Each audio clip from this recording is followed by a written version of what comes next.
Assalamualaikum warahmatullahi wabarakatuh. Salam dan bahagia. Perkenalkanlah, nama saya Tasya Khatun Mufatrika dari SD Negeri Tegalega 2, Kota Bogor, calon guru penggerak angkatan 9 2023. Saya akan memaparkan tentang koneksi antar materi, kesimpulan dan refleksi modul 1.1 Filosofi Pendidikan Ki Hajar Dewantara. Yang pertama adalah kesimpulan materi Ki Hajar Dewantara.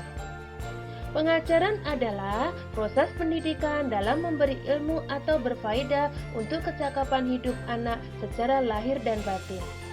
Pendidikan adalah memberi tuntunan terhadap segala kekuatan kodrat yang dimiliki anak agar ia mampu mencapai keselamatan dan kebahagiaan yang setinggi-tingginya, baik sebagai seorang manusia maupun sebagai anggota masyarakat.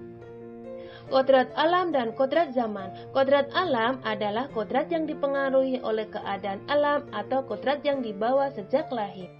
Kodrat zaman. Kodrat zaman adalah kodrat yang berkaitan dengan isi dan irama di mana anak akan dipengaruhi zaman yang selalu berubah-ubah setiap waktunya. Pendidikan yang menuntun. Pendidik dapat menuntun tumbuh atau hidupnya kekuatan kodrat yang ada pada anak-anak agar dapat memperbaiki lakunya, bukan dasarnya hidup dan tumbuhnya kekuatan kodrat anak. Budi pekerti diartikan sebagai perpaduan antara cipta, karsa, sehingga menciptakan karya bersumber pada nilai-nilai luhur. Yang kedua adalah refleksi. Apa yang Anda percaya tentang murid dan pembelajaran di kelas sebelum Anda mempelajari modul 1.1? Sebelum mempelajari modul 1.1, anggapan saya adalah anak yang hiperaktif itu adalah anak yang suka membuat masalah di kelas. Peserta didik adalah kertas kosong yang harus diisi atau anak hanya bisa didikte. Peserta didik yang menguasai calistung di kelas rendah dianggap anak yang pandai segala-galanya.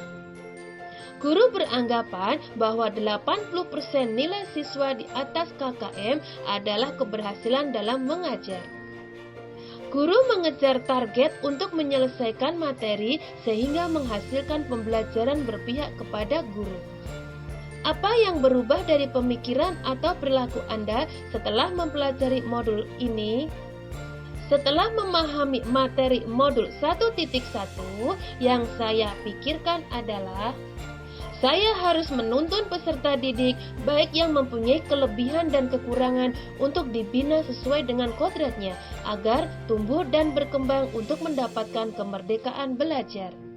Saya harus mendesain proses pembelajaran yang menyenangkan di dalam kelas. Dan juga pembelajaran berpihak kepada peserta didik supaya tujuan pendidikan tercapai dengan filosofi Ki Hajar Dewantara ing ngarsa sungtulada ing madya mangunkarso tutwuri handayani. Apa yang dapat segera Anda terapkan lebih baik agar kelas Anda mencerminkan pemikiran Ki Hajar Dewantara? Yang pertama adalah memperhatikan kebutuhan peserta didik dalam proses pembelajaran di kelas untuk menciptakan olah rasa, cipta, dan karya seperti dengan memberikan dukungan, motivasi untuk mencapai tujuan pembelajaran meliputi kognitif, afektif, dan psikomotor. Yang kedua adalah menyediakan sarana dan prasarana pembelajaran sehingga terbentuk pendidikan berpihak kepada peserta didik seperti menyiapkan media belajar, pojok baca, atau buku sumber sebagai bahan referensi. Yang ketiga, membimbing siswa sesuai tingkat kemampuannya karena mereka mempunyai kodrat alam dan kodrat zaman agar muncul bakat pada dirinya, seperti melakukan bimbingan baik secara kelompok atau individu, mengarahkan anak ke sifat atau kegiatan positif di dalam kelas.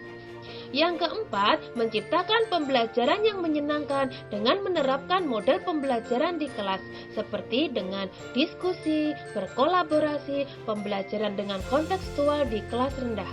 Demikian pemaparan tentang koneksi antar materi, kesimpulan dan refleksi modul 1.1. Terima kasih. Wassalamualaikum warahmatullahi wabarakatuh. Salam dan bahagia.